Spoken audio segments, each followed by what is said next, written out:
Hey guys, it's Alison from Alison Glue Guitar School, and I thought I'd hop on and have a chat about Christmas carols and these diminished 7 chords that you might see popping up quite a lot in your Christmas carols at the moment. Now, a diminished 7 chord is something that you're probably not going to see a huge amount in pop music and sort of your contemporary stuff that you're hearing on the radio or country and things like that, because it's more of a jazz chord.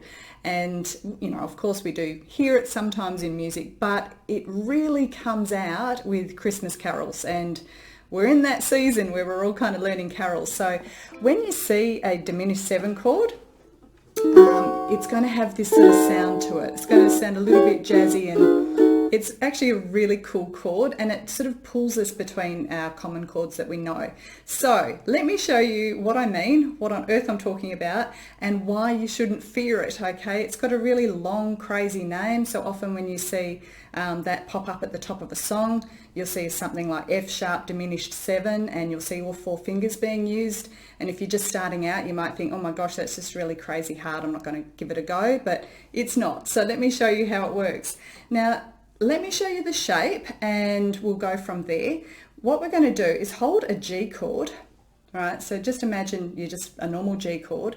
If you jump that shape directly up a string, so I'm not talking frets, I'm actually saying take your fingers off and move them up a string, then this little finger just comes down onto the first string on the 3rd fret and it tucks in underneath. So you'll notice I've got 2 fingers here that are on my 2nd fret and my other 2 fingers are on the 3rd fret. This is our diminished 7 shape, and it moves up and it moves down because it's covering all of the strings. So this is an awesome chord to kind of put in your toolkit of chords because we're going to use it a whole heap. Now, when I said it moves, as we move it, it's going to have a different name, and we just use our alphabet, our musical alphabet, and we go, if we're coming up the fretboard, fret by fret, we're going to go up semitone by semitone in our chromatic scale. So that means, say, from A to A sharp, then B to C, C, C sharp, D, D sharp, E, straight to F, F, F sharp, G, G sharp, alphabet starts again, and we start with A. So the 2 that didn't have sharps there were E and B. Okay, we don't have sharps after E and B.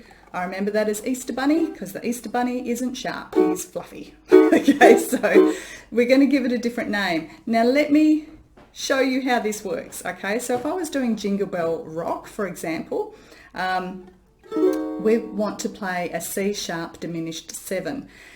It is this shape, but you would just imagine we're going to slide it off the fretboard.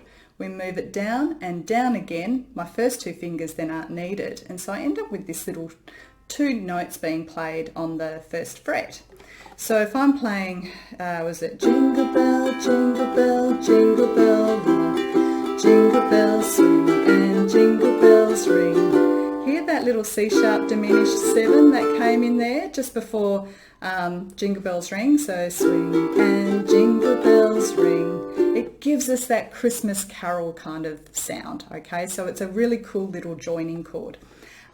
We also use that chord, but we call it something else. I'm just having a look at my music as I'm kind of jumping around here. Sometimes we're going to call that a E diminished 7. Okay, so this is where it can get a bit confusing. You might see the same shape and think, you know, it's got a different name, and I'm going to show you how to work that out in a minute. But say if I'm playing Holly Jolly Christmas, I've got have a holly jolly Christmas, it's the best time of the year. Okay, and you hear I've come up from that E diminished 7 into a G7. So I can slide those 2 fingers up into that G7 shape, which is kind of really cool. You can do that all the time if you want to get that little slide that comes up into a G7. It makes it sound kind of cool. Bit bluesy. Okay, so we can use that. Now if there's another one, what's this one? What are you doing New Year's Eve? Okay, so this is a Ella Fitzgerald song. It's been covered by quite a lot of people, but in the intro we have a D sharp diminished 7. Alright, so we've got this D sharp diminished 7. Sometimes it's called an F sharp diminished 7.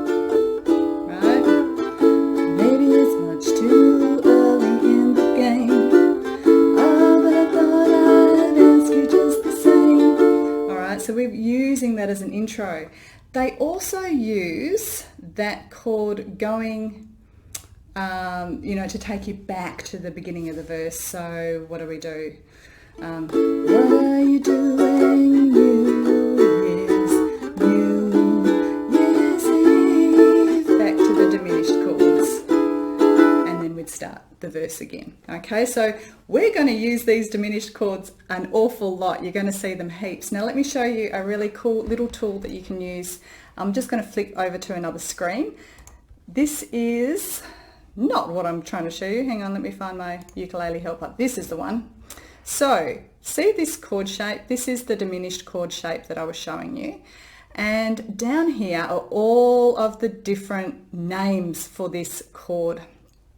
So you can see there's quite a lot, okay? So I was playing a D sharp diminished 7, sometimes I was calling an F sharp diminished 7. Depends what key you're in will be what it's called, okay? So the little R here means the root note. So if I'm in the key of A, I'm playing the A note, that's my root, and then I've got my, you know, minor third and flatted fifth and sixth and things in here. That actually makes up the chord. Don't worry about all of that stuff. You really don't need to know it until you want to.